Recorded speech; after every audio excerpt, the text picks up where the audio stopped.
जीव मुझे बहुत जल्दी प्राप्त कर सकता है। ध्यान देना, सत्संग का एक ही शब्द मनुष्य के जीवन को धन्य बना देता है। प्रातः स्मरणीय गुरुदेव कहा करते थे कि एक चोर था, हमेशा चोरी करता रहता था। उसके 4 बेटा हुए, वो चारों भी चोरी करते ही रहते थे। चोर के बेटा चोरी करेंगे और क्या करेंगे। तो जो चोर था ना, जीवन भर उसने गलत कार्य किया, चोरी की। अंतिम समय वो बड़ा कष्ट पा रहा था। उसके शरीर में कीड़े पड़ने लग गए, दुर्गंध आने लगी, लेकिन उसके प्राण नहीं निकल रहे थे। उसके बेटों ने कहा, पिताजी अगर आपके प्राण निकल जाए तो हम कोई सत्यनारायण की कथा कराएं, कोई कीर्तन करवा दें, कोई हवन करवा दें। और चुपचाप ये सब इनके बारे में तो कभी सोचना ही नहीं, तो कैसे आपके प्राण निकलेंगे। तो तुम हाथ में जल लो। चारों बच्चों ने हाथ में जल लिया। प्रतिज्ञा करो कि कभी सत्संग में नहीं जाओगे।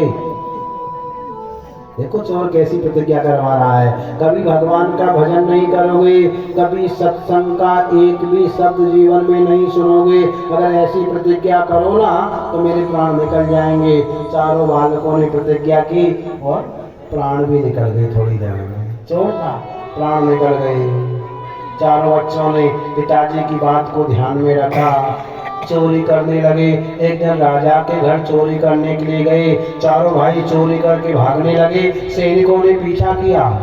3 तो एक दिशा में भाग जाते हैं, लेकिन एक ने दिशा गलत पकड़ ली। उसके पीछे सैनिक पड़ गए। वो आगे आगे भाग रहा है, पीछे पीछे सैनिक भाग रहे हैं। तो जैसे वो भाग रहा था ना, तो रास्ते में एक बाबा जी, जैसे भागवत हो रही है ना, ऐसे ही कोई सत्संग सुना रहा था।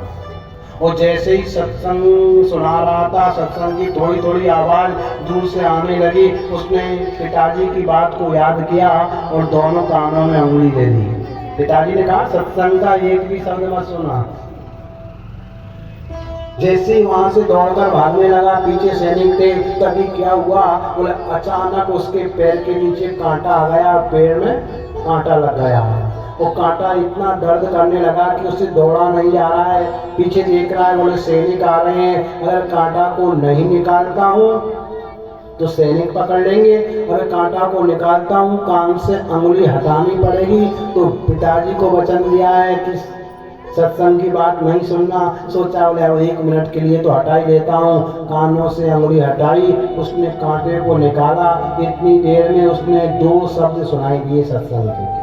बाबा कह रहे थे कि देवताओं की कोई परछाई नहीं होती और देवताओं के पैर जमीन से 2 अंगुल ऊपर रहते हैं। उसने ध्यान नहीं दिया, सैनिकों से बचकर के घर भाग गया। चारों भाई घर जाकर के मिल गए।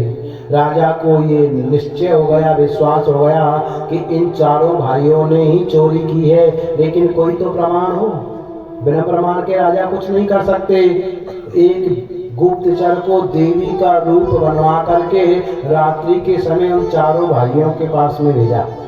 राजा ने एक गुप्तचर को देवी का रूप बनाकर चारों भाइयों के पास परीक्षा लेने के लिए भेजा।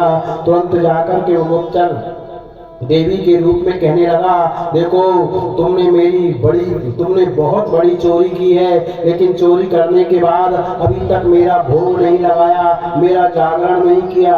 देवी का रूप है ना, मेरा जागरण नहीं किया। और या तो जल्दी बोले आज ही मेरा जागरण करो, भोग लगाओ, नहीं तो तुम्हारा ठीक नहीं होगा। 3 भाई वहां पर थे आंगन में। तीनों ने हाथ जोड़ा, बोले महारानी बिल्कुल आज नहीं, 2-4 दिन में आपकी इस व्यवस्था को कर देंगे। और जिसने सत्संग का शब्द सुना था ना, वो कमरे के अंदर था। वो भी आवाज को सुनकर के बाहर निकलता है। अंधेरा था रात्रि के समय, हाथ में लालटेन होती ना पहले, लालटेन लेकर के निकला।